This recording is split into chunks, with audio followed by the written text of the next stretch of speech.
Hemos hablado ayer y en estos días anteriores, pero sobre todo ayer abundantemente acerca del caso del obispo emérito Salvador Rangel, obispo emérito de Chilpancingo, Chilapa, y el perdón que otorga a quienes le hubieran hecho daño y la no solicitud, el no solicitar que haya investigación y acción penal contra quien él dice que fueron sus victimarios en un contexto muy complicado de versión, no versiones, información de autoridades estatales que hablan de otro escenario bastante mundano y terreno, no específicamente relacionado con los compromisos sacerdotales. Pero ayer decía yo, alguien le preguntaba por sacerdotes de la teología de la liberación, y yo decía, pues no tengo muy claro dónde andan, quiénes son. Y José Manuel Guerrero es cura, es sacerdote, es presbítero, forma parte de la corriente de la teología de la liberación y está con nosotros para platicar sobre estos temas. Así es que, José Manuel, buenas tardes. Buenas tardes, Julio Astillero. Es un gusto conversar con usted. Igualmente, José Manuel, gracias. José Manuel, ¿cómo va la corriente de la teología de la liberación luego de personajes muy mediáticamente reconocidos que había en la iglesia mexicana? Ahora no sé cómo vive, cómo continúa, cómo se desarrolla esta corriente de la teología de la liberación en México, José Manuel. Pues aquí andamos muchos Sí, laicos, simpatizantes de la teología de liberación, muchas religiosas, muchos sacerdotes y también pues obispos, aunque obispos cada vez menos, los ¿cómo que quién? había se han estado yendo. ¿Cómo Eh, quién? ¿Qué obispo? pues por ejemplo, don Arturo Lona en Tehuantepec, que tuvo un compromiso muy fuerte. También don Samuel Ruiz, San Cristóbal de las Casas Chiapas. Sí, pero Este, actualmente, sí, pero ahorita, actualmente, actualmente hay algunos obispos que están comprometidos con muchas luchas, que tienen que ver con teología de liberación, aunque ellos vayan haciendo su camino, como es don Raúl Vera, obispo emérito de Saltillo. pero casi que es el único, ¿no, José Manuel? Y eso en retiro Pues o emérito. Pero obispos emérito, en ejercicio no veo a En ninguno. ejercicio, en ejercicio, yo no, en ese momento no ubico ninguno. Aunque los debe haber, a lo mejor lo desconozco. Que sería muy difícil que lo desconocieras, ¿no? Pues si hubiera uno, lo tendrías Claro, sí, identificado. Sí, claro. José Manuel, entonces, en su mayoría, la Iglesia Católica en sus estructuras directivas y organizativas es conservadora. Pues ha sido y sigue siendo muy conservadora. El episcopado mexicano está muy cercano a la extrema derecha más recalcitrante y por eso es evidente que defiende esos intereses. Por ejemplo, hemos visto obispos como el de León, Guanajuato, que recientemente pidió votar por la candidata de la oposición o así, y que todavía está pues activo. Y así pues pareciera eso, ¿no? Pareciera que el episcopado mexicano está lleno de mucho conservadurismo, que nos impide avanzar para acompañar a las personas más pobres y más humildes. La iglesia está para defender a los pobres, pero pareciera que ellos están para cuidar, defender y estar con los intereses de los grandes. Históricamente así ha sido, José Manuel, en la historia milenaria de la Iglesia. Ha habido de todo. Aquí en México, pues, y sobre todo en América Latina, pues en los años 70, pues hubo jerarquía, hubo obispos muy comprometidos. Pues allá tenemos al mártir salvadoreño, Óscar Arnulfo Romero, también a otros como don Elder Cámara, y tal vez muchos más, comprometidos con una forma de ser iglesia y que fueron haciendo una opción por la iglesia y que incluso fueron teniendo fuerza, fuerza que se plasmó en documentos del magisterio de la iglesia, como fue la opción por los pobres que se hizo en el documento de Medellín, Colombia, 1968, que se reafirmó en el documento de Puebla, 1979, y que sigue vigente. Entonces, en el magisterio de la iglesia y está la presencia de muchos obispos latinoamericanos que han estado, que se han puesto hacia abajo y hacia la izquierda, podemos decirlo así. José Manuel, ¿qué opinión tienes sobre la postura de al menos de la jerarquía de los directivos de la Iglesia Católica en México? Este martes hubo un rezo masivo del Rosario por la paz mundial, pero particularmente contra la violencia política y la circunstancia electoral que se vive en el país. Reporté por ahí una iglesia en Delicias, Chihuahua, cuyo párroco dice rezar para que no llegue el comunismo. Y ha habido exhortaciones incluso a votar contra Morena y contra la 4T. La iglesia, su directiva, está asumiendo una especie de cruzada electoral contra la 4T, José Manuel. Bueno, hoy vemos esa cruzada que usted menciona, la vemos más fuerte tal vez que la elección pasada. La elección pasada también había muchos pronunciamientos con el mismo argumento, que vamos a hacer como Cuba o como Venezuela, cuidando el respeto que le debemos a esas naciones y a esos pueblos, que vamos a hacer como Cuba, como Venezuela, que va a entrar el comunismo a México.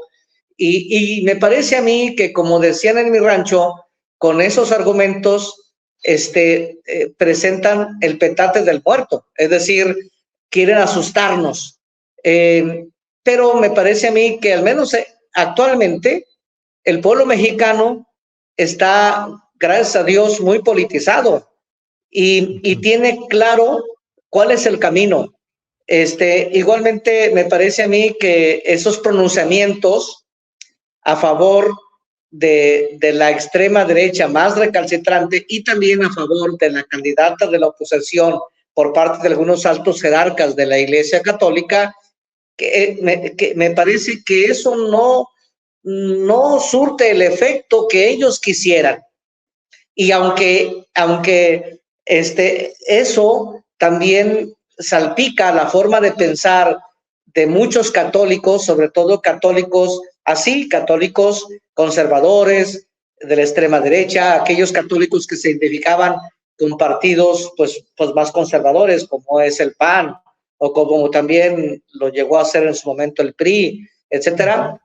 Esos católicos siguen con ese discurso, pero me parece a mí que la mayoría de los mexicanos pues ha abierto los ojos. Si hubo 30 millones de mexicanos que votaron por el presidente Andrés Manuel López Obrador, tal vez la cifra iba a aumentar. Y la mayoría de esos votantes son católicos, son personas sencillas, son pueblo.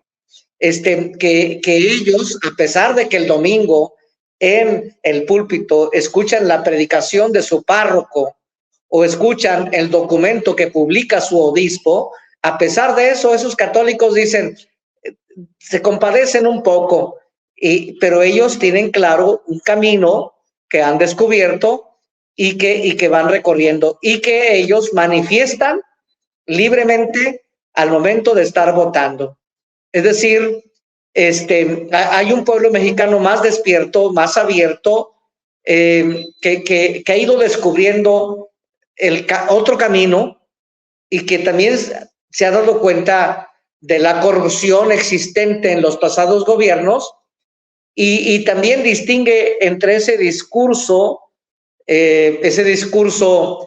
manipulador de algunos jerarcas católicos y también de algunos laicos, por qué no decirlo también, descubre que eso es manipulación y que no puede hacerle caso a eso. También eso lo tenemos presente ahorita. José Manuel, ¿qué opinión sobre lo sucedido con el obispo emérito de Chilpancingo, Chilapa, Salvador Rangel, a quien según el comisario de Seguridad Pública de Morelos se le vio entrando a un motel acompañado de una persona de su mismo sexo y se encontraron sustancias diversas consumidas o usadas en ese terreno, el cual corresponde a su plano personal? Pero ¿qué impacto tiene esto en la credibilidad y en la respetabilidad de estos prelados religiosos en general, José Manuel? Pues yo creo que allí pues hay muchas versiones, ¿no? Y hay mucha confusión. Una es la que dice el comisionado de seguridad, otra es la que dice el fiscal de ese estado, otra es la que dice el secretario del Episcopado Mexicano, otra es la carta que ayer publicó el implicado, etcétera. Pero yo creo que ante tantas versiones, el Episcopado Mexicano debiera decirnos a los mexicanos la verdad, sobre todo si la mayoría de los mexicanos somos católicos, debiera asumir el toro por los cuernos, dejar a un lado la hipocresía farisaica, porque esa hipocresía farisaica la condenó abiertamente Jesús, y a aquellos fariseos les llamó sepulcros blanqueados, que están podridos, que están bonitos por fuera, pero podridos por dentro. Entonces, me parece a mí que la conferencia del Episcopado Mexicano debiera ser más abierta y debiera decirnos la verdad, cueste lo que cueste. Si el obispo tiene una vida sexual activa, y en este caso homosexual, pues que lo diga abiertamente. Si el obispo toma drogas ilegales, que lo diga abiertamente. Este obispo es homosexual, este obispo tiene novio, este obispo entró a un motel, este obispo tomó drogas ilegales, etcétera. El derecho canónico va a decirnos cómo juzgarlo dentro de la Iglesia Católica. Si la autoridad civil tiene algún delito en que implicarlo, pues que lo implique, etcétera. Yo creo que eso le haría un bien no solo a la Iglesia Católica en estos tiempos, sino a todo el pueblo mexicano, porque eso sería como un ejemplo, y eso implicaría, si eso hace la Iglesia, ¿por qué no eso también exigírselo a los partidos políticos? ¿Por qué no eso también exigírselo a todas las instituciones que nos dan un servicio y que están presentes en este México nuestro actual? José Pero la Manuel, Iglesia, sí. La Iglesia, otra vez como la tortuga, mete la cabeza y dice yo no sé nada. El obispo también, su declaración deja mucho que desear, etcétera. Y entonces volvemos como a un oscurantismo en este México que queremos que sea nuevo, que sea abierto, que sea incluyente, donde quepan todos, donde quepa también la comunidad LGTBIQ, donde quepan los pobres, donde quepamos todos en este México nuevo. Y la Iglesia otra vez se encierra en sí misma y no nos dice, requerimos, ante este escándalo, requerimos los mexicanos, y no se diga los católicos, requerimos que el episcopado mexicano nos diga abiertamente, no tenga miedo de que nos va a asustar, no tenga miedo de que vamos a dejar la Iglesia por eso, no tenga miedo de eso, tiene que decirnos abiertamente la verdad, a pesar del escándalo. No se apuren. José Manuel, claro. Ajá. Entrevisté a Bernardo Barranco, especialista en asuntos religiosos, y él decía que la gran mayoría de los sacerdotes católicos llevan una vida sexual activa. ¿Tú opinas que eso es cierto o falso? Yo lo que pudiera decir es que todos somos frágiles, limitados, pecadores. Y también puedo decir que me parece a mí que ya es tiempo de quitar el celibato como una ley disciplinaria en la Iglesia Católica y pudieran dejarlo opcional, porque también habrá muchos jerarcas, diáconos, sacerdotes, obispos, etcétera. Habrá muchos jerarcas, muchos clérigos que viven con integridad su compromiso celibatario o de castidad, pero también habrá quienes no. Entonces, mi opinión así es que sea opcional. Los que no puedan llevarlo, que sigan sirviendo a la iglesia, y los que, pero viéndolo así opcional, casándose, teniendo una familia, etcétera. Y los que sí lo puedan llevar, pues órale, que le sigan en ese camino, es decir, ante todo la libertad. Yo creo que Claro. sigue siendo vigente la razón por la que se impuso el celibato, como eran las cuestiones económicas, materiales, las herencias. Si el sacerdote era casado, pues cuando muriera, su familia iba a reclamar lo que tenía y no la iglesia a la que pertenecía. José Manuel, muchos temas, te agradezco la claridad, agradezco la puntualidad en las respuestas y espero que pronto tengamos oportunidad de reanudar una plática sobre estos temas. Por lo pronto, muchas gracias, José Manuel. Yo sigo la orden. Bendiciones a todos. José Manuel, tu adscripción, ¿estás en qué parroquia, en qué municipio, en qué lugar?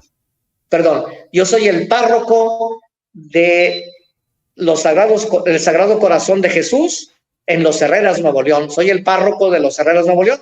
Estoy a 1 hora de la frontera. Estoy aquí muy cerquita de Reynosa, pero es Nuevo León, pertenezco a la Arquidiócesis de Monterrey y acá estoy sirviendo al sector campesino. Gracias, José Manuel. Gracias, buenas tardes.